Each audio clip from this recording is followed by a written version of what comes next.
Part of helping the world live and communicate better is keeping it well informed. That's why funding for this program has been provided by AT&T.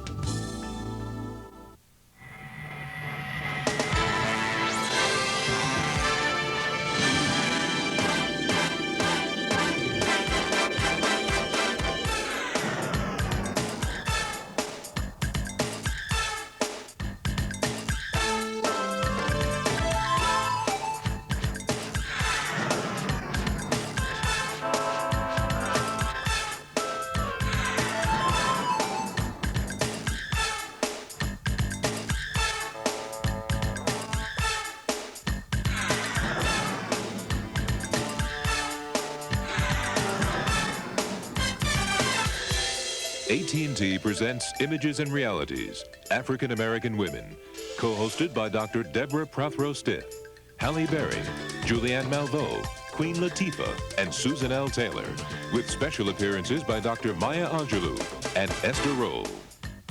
Part 1. It was the 31st of August in 1962. African American women. What has been their history? How have American images portrayed them? How different are those images from reality? The fact that someone would tell me that a story about a young black woman isn't a viable story is really ridiculous.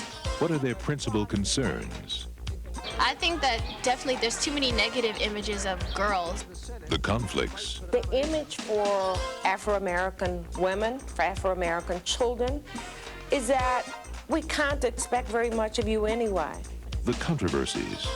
The common ground. Media gives us so many images, throwing images at us. Hosted by a forum of 5 nationally prominent women of color. We have to really convince middle-class and more affluent African Americans to begin to petition. Dr. Deborah Prothero-Stith, educator, author, and assistant dean at Harvard University. That we get, whether it's racism or sexism. Film and television star Halle Berry. That is something that is important to me because we are beautiful. Economist and television commentator Julianne Malveaux. Where is our place and how are we dealt with in terms of this place in space? Rap artist, entrepreneur, and actress Queen Latifah. Pressure from many different angles, from men wanting one thing and us wanting another. And Essence magazine editor-in-chief Susan L. Taylor. For African American women, there are so many competing pressures. The special commentary of poet, musician, and scholar Maya Angelou. How have we survived? Candid discussions with Congresswoman Maxine Waters. When we talk about how the media defines us, first of all, we have to recognize that we've been absent.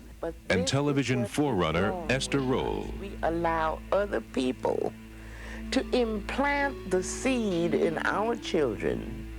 Women from varied social and family backgrounds, from the ages of 8 to 84. Women of great achievement and women with private victories. Women struggling with problems and breaking new ground. It's not there. We haven't had a black woman's voice in the comic pages, and I take it as a way of recording our history. We have created 3 new roundtables of young voices in Los Angeles, New York, and Chicago. I am proud of the fact that I'm a black woman, and I would like every single person to know that I'm proud of that. We also visited some innovative programs in schools, such as the Marva Collins School in Chicago. Bigger Ripple and a what? Celebrity guests in broadcast journalism, literature, television, and film. These young people have images that they're able to access. As mothers and daughters, as parents, as women, we will feature new and emerging artists, such as film director Julie Dash. See ourselves, our images, as kind of like a monolithic image. And performance artist Angela Logan. You just wait until you have your children. We spotlight the importance of music and song of African American women, like Rhythm and Blues Hall of Fame singer Ruth Brown. No one remembered that. If I could. Jazz great Nancy Wilson. And Anita Baker, who talks about family, children, and career. Heroes and heroines, because I was raised in an extended family. Images and realities. African American women. The answers. The vision when we return.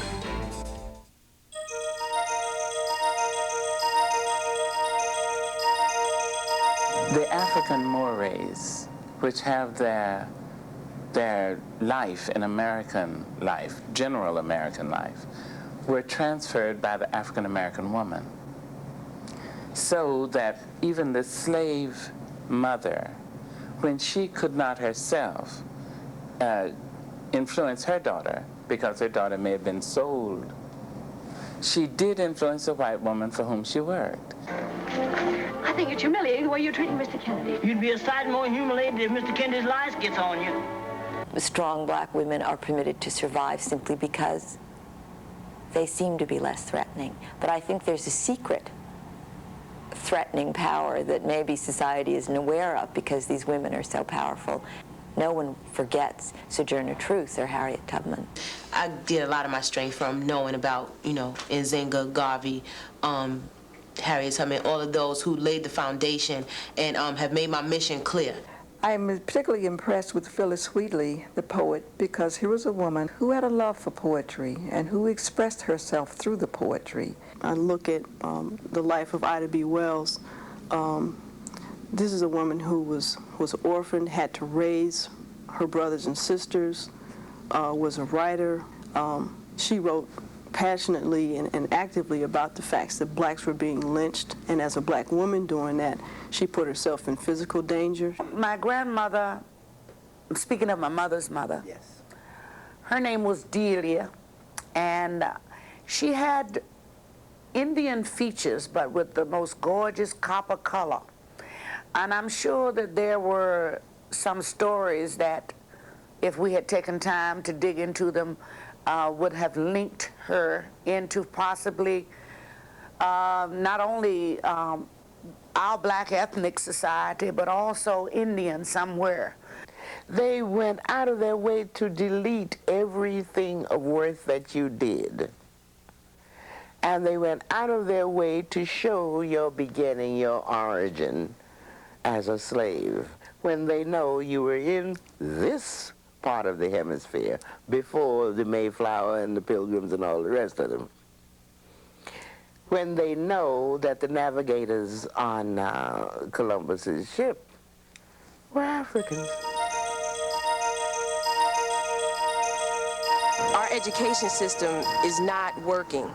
We're falling behind as in comparison to the rest of the world. So for us as black Americans, we need some reinforcement of our past. My experiences have been that I've been in classrooms where I've been the only African American student, and the only thing I ever heard about me was that I was a slave, and that 2 or 3 of us could read and write, and there was a dream, and that was it. I think with education, you need to learn about everything, not just black history, African American history, Egyptian history. You need to learn about Asian history because everything influences everything else. Now young people don't know their history, and there seems to be a reason for that, because history is empowering. To know your history gives you a strength, a sense of who you are, gives you a sense of power. Any movement towards civil rights or political rights for a whole group of people has opened doors for other kinds of liberties, other kinds of possibilities. And just like during the abolition period, they spawned suffragettes, the civil rights movement reopened feminist inquiry and female possibilities in a way that was impossible when we were so overwhelmingly oppressed by Jim Crow. We need to be able to pull together the lessons that our foremothers and forefathers, what they went through. And without that, we don't have a sense of who we are as a people. Hey, Mr. Haven, I'm saving my love for you. Either to win you over or to crucify you. I'll never forget, as a child, seeing the image of Dorothy Dandridge on the screen and Lena Horne. And I thought these were such beautiful black women. And I wondered, where are they? Where are they? Why aren't there more? In 1870, in all the legislatures of the South, there is this statement: by 1920, all the blacks will be dead or gone. Here we are today, upwards of 45, 50 million, still here.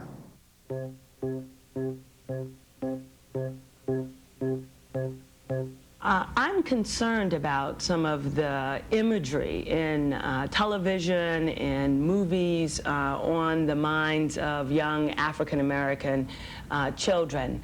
The images of violence, the images of sexuality without responsibility, the callousness, the put-downs, all seem to come out at them, and they are defenseless against some of it. African-American kids are watching about 70 hours of television a week. I mean, if you think about what's on television, would you invite these people to your house? We allow other people to implant the seed in our children at the vulnerable time, at the time they're most fertile, their little brains are most fertile. That's the time you shouldn't let anybody but you teach that one. Our girls come to the education system, often collide with a set of expectations that do not nurture or encourage them or let them know that they can be the best they can be. But here, a circle of influence. Look, Don gets bright, Don's children becomes brighter. Their children. The image for Afro-American women, for Afro-American children, is that we can't expect very much of you anyway. And that expectation becomes a self-fulfilling prophecy. And that, to me, is the saddest thing. I will answer all ambiguities in life. My thirst and hunger for knowledge will never be satiated. And it's happening now, where I go around the country and find out that counselors are telling students, even today, exactly what I was told, that I shouldn't be a journalist. I remember Mae Jemison, our black woman astronaut, she was told that she didn't have the mind to study science courses. We need to think of many ways to encourage our young people to read, and I think if you develop reading habits as a young person, those habits will stay with you through life.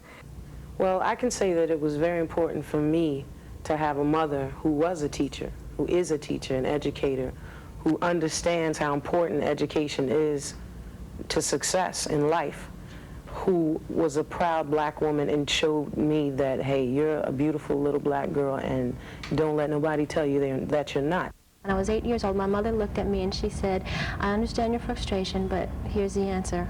You are a black girl that happens to have a white mother. And that one phrase just sort of wrapped it all up for me. And I never again had a problem with my color, who I was. I then began to identify with my blackness, with what that was all about. Even though my father was not in the home, she still kept me in touch with that side of my culture. You know, so it all starts in the kind of nurturing and the kind of messages you receive as a child. And that has to come from a close-knit family unit. I would say the church has been a very positive influence in helping me to raise my children, because it provides, I would feel, all of us with the basic foundation to deal with the realities of the outside world. My mother and father, Cindy and Luberta Hill, together recognized the need to encourage us to be our best, to be better than what they were in the world of work. My father was a common laborer. My mother was a homemaker. My mother and father always seemed to make ends meet.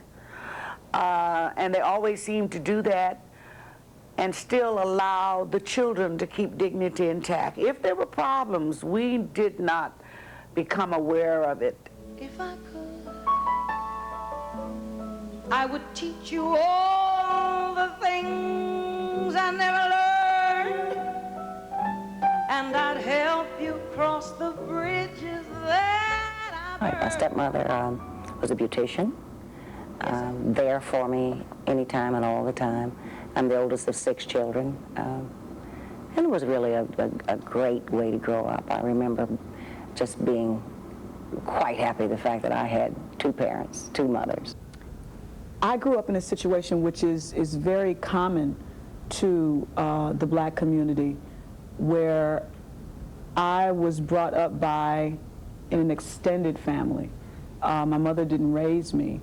My aunt and my grandparents raised me. Well, my concerns for my children are that they are, number one, educated, and educated in the true sense of the word, not just math and able to read a book, but understanding the complexity of the world and human nature so that they can go out here and survive. It's so important for parents to listen to their children. It's so important for them to really listen and understand that children have a great deal of wisdom. I think that kids today are lacking a strong sense of self-love and a strong sense of self-esteem, which should come from their parents, from the family unit. And, you know, that's reflected in the fact that so many children are turning to gangs and, you know, all this crime and stuff. I mean, you can't love yourself and kill your brother. When I was a child, my mother cut this from her hair, pushing her soul away from me. Now, I add on my own hair. It is the way, I think, that black parents, when they couldn't give us first-class citizenship, they gave us a first-class sense of ourselves, and they gave us all the tools that gave us an armor to protect ourselves against the things that would deprecate us and make us feel less than 100% person. I was responsible for my family. I was responsible to see that they were clothed and housed and loved. I love my kids. I love my kids. I really love my kids. But how did I get this mother posture? This perpetual hump that comes from bending over, talking to, dressing, and feeding little 2 and 3 feet tall human beings on a daily basis. Mother posture. This is the posture that you saw your mother with when you were 20, but that you swore you would never ever have. Remember? Yeah, but Mom got back at you, right? She put the posture curse on you when she said, you just wait until you have your children. Sometimes when I get up in the morning, I feel like I don't want to go on. And it just makes me realize that I brought these 2 children into the world, and they are my responsibility, no one else's. So I have to make them I have to be a good role model for them. The truth of it is that little girls and little boys need both men and women telling them that they're special, that they're beautiful, that they're loved, that they can be somebody. And if a parent or an adult puts that in you, nobody can take it away from you.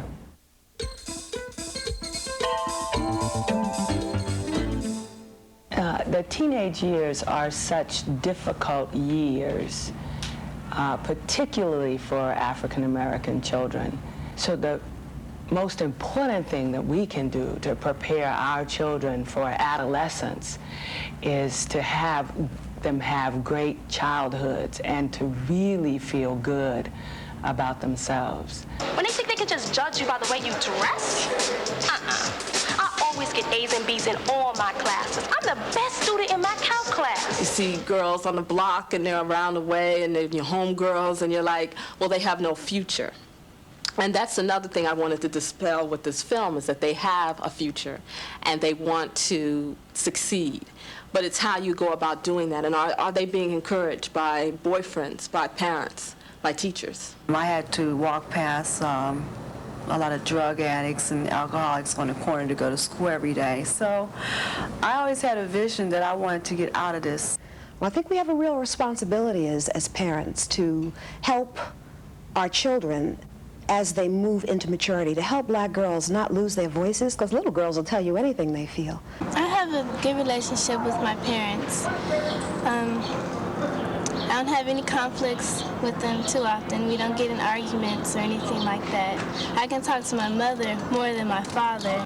Me and my father, we don't really get along too much because he's never been around, and I don't call that a father. So it's like we're okay, but it's not a daughter and father relationship, I don't think. I would say I don't get along with anyone more than the other. I go to each one for different things, but I'm more comfortable talking to each one for different reasons. I'd like to say, yeah, I have a perfect relationship, like they've said, but I don't. I've had trying times with my mother, and I find the older I get, the better our relationship gets because I have more respect for her. Raising a young African-American young lady was very, very important for me to make sure she stayed focused, had plenty of things to do, and just really important to give her good guidance. I think my mother has just been an example for me. She is graduating with me this year. She's getting her bachelor's degree from LaSalle University. And just watching her go to school at night and support me by herself, I think that's just been my inspiration to do well and to take advantage of opportunities now. So the biggest thing that inspired me was probably my daydreams about what I could become, and my mother exposing me to so many things. I'm inspired to do public service, and I guess my main inspiration for that is my father, who is Shaka Fattah. He's the state senator from Pennsylvania.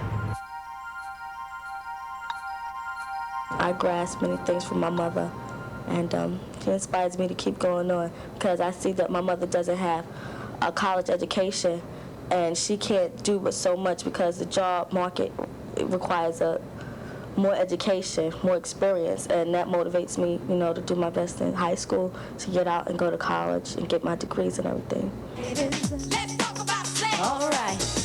Yo, Pep, I don't think they're gonna play this on the radio. Why not? Everybody have sex. I mean, everybody should. I talk to my mother about sex every day. I mean, it may come up like if I'm reading an article in a magazine, or if I hear something, or she's sharing some experience from, a situation she's been in, or one of her friends, or whatever. But we talk about that subject very openly. Yeah, I don't talk about sex with my mom in reference to myself. We talk about images on television. We talk about issues in society that come up with sexuality. But I don't ask her about sex and about her sexual life, and she doesn't ask me about my sexuality either. The next man or the next woman, it doesn't make a difference. Keep the competition coming, and I recite chapter in verse. The title of this recital is Ladies First. There is a lot of pressure on young women these days, from puberty on. As soon as these start coming out, as soon as she starts to look a little cuter, a little older, then here it comes, the pressure of saying no. And it's amazing to me that that I could do this too, and that girls younger than me, 13 and 12, are having children too. My pregnancy at 13 was not something that was planned. It was something that just happened. I had unprotected sex, and the result of that was getting pregnant. My mother did teach me about birth control pills, but one thing she didn't tell me about was sex. That's something we really never talked about. One of the sad parts about teens having kids is that we actually have children having children, and that cuts into their own education, their own growth. And in 1966, you had some interested citizens who saw pregnancy as a problem that would take the girl out of the educational arena. So they created another school so that she could be a mother and then go back into her original educational setting. All the things that she needs is right here. You have daycare here, you have a little school here, you got a small business here, you have a comprehensive health center here that takes care of all of her physical and psychological needs. If they see no future in their communities, which tend to be dependent, then it's okay to do it. Then you push a button and I'll just move on to the next step and become a teen mom. Will you give in under the proper circumstances? Will you wait until you love someone, wait until you're married? Chances are you won't.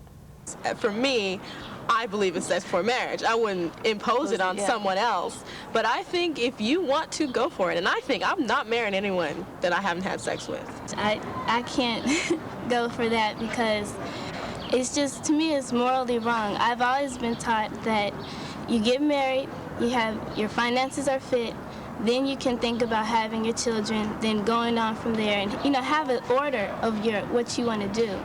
And for young women, young black women, I think it is tremendously hard because they are prophesizing our youth's future. They're telling us that by the age of 15, most of our black young women will have either had 2 abortions or 1 child. And I resent them telling me or prophesizing my child's future when her future is up to her. I mean, I remember coming up, you know, having a group of girls that would say things like, oh, you think you're something, don't you? And I'm like, yeah, don't you? Well, when I was being harassed by the other children growing up, the different gangs, and the reality of the ghetto that I lived in, I became a part of that. I cut my hair very short. I started wearing khakis and sweatshirts, and I was determined to get through that. There's an awful lot of our girls that don't feel good about themselves. Everyone needs love. Everyone needs support. And as long as you don't have the love and support that you need from your family, from your friends, you're going to be vulnerable. Finding yourself is the most difficult and rewarding and exciting problem in life. I think respecting yourself is the very beginning of it. If you respect yourself, then you will exude that to your community and you will get that back. Now, those of us who were fortunate enough to have had parenting, it becomes our job to help the young parents learn how to parent, because they don't know.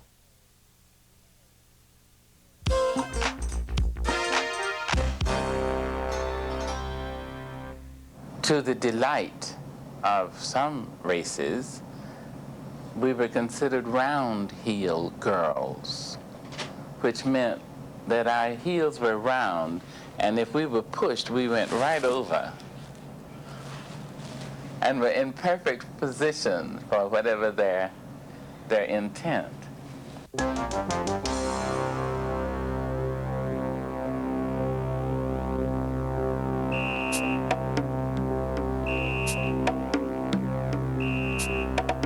My name is Tawana Brawley. All right. I'm not a liar and I'm not crazy.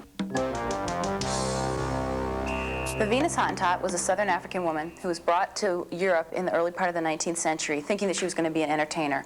What happened instead is that she was displayed naked in the circuses and private balls of London and Paris. People came, Europeans, to see her for her buttocks, in which they thought was the essence, the site of what they needed to know about black women. Like, I have a daughter, and she looks at these videos, and she's trying to make the same moves that these females are making on these videos, and it's not very becoming. And this is the message that they're showing, is that, oh, well, if I dance like this, I'm cool like that. I think the video images give a more negative sense of the black woman. I think people need to look other places and look deeper. You know, you see this little woman bouncing around somewhere. That's the standard for most videos, be they, you know, one extreme or the other. And I think that just comes from a male distorted perspective. You know, I don't think that that's even something that is due to racism, because unfortunately it's coming from black males as well. This is how I look at unrealistic images. I think it's something that you have to attack personally on a day-to-day basis, you know, with the people that you come into contact with, because, you know, a lot of my friends, even like young black men, have negative images of women. I know I was in a club once jamming with them, and the song came on and the girls went, ow, yeah. And I wondered, I said, now, okay, now what is the mindset of these young girls that they like hearing a lyric that says, bitch, better give me my money? I hear young men discussing young women sexually and offering them suggestions about what kind of sexual activities they want to have. And it just reminds me of how very, very little our young people have